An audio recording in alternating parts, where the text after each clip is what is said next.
మొన్ననే కాదు బ్యాంకర్ల మీద గుర్రు గర్రుమన్నాడు డిప్యూటీ సీఎం బట్టి సారు అని మీడియా అంతా వార్తలు చెప్పింది.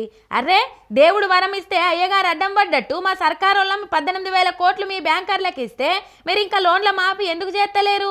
ఇప్పటిదాకా 7,500 కోట్లే ఎందుకు ఇచ్చిండ్రు? మొత్తం ఎందుకు రైతుల ఖాతాల్లో జమ చేయలేదు?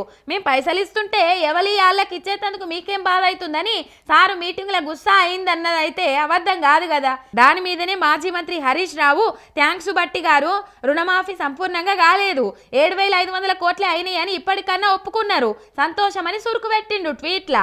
దానికి బట్టి సార్కు సురుకు తలిగినట్టు అయినట్టున్నది. నేను అట్లా అనలేదు, హరీష్ రావు గారు అపార్థం చేసుకొని మమ్మల్ని బదనాం చేస్తున్నారని మళ్ళీ ఎలా ట్వీట్ వేసిండు. నేను అన్నది అట్లా కాదు, మేము 18,000 కోట్లు ఇస్తే బ్యాంక్ వాళ్ళు 7,500 కోట్ల వరకు అకౌంట్లలో జమ చేసినామని లెక్కలు చెప్పిండ్రు. దానికి గట్టెట్లా అని నేను గరమైనా, అంతేగాని రుణమాఫీ మొత్తం కాలేదని నేనేడన్నా అని డ్యామేజ్ కంట్రోల్ కవర్ డ్రైవ్లు చేయ చూసిండు.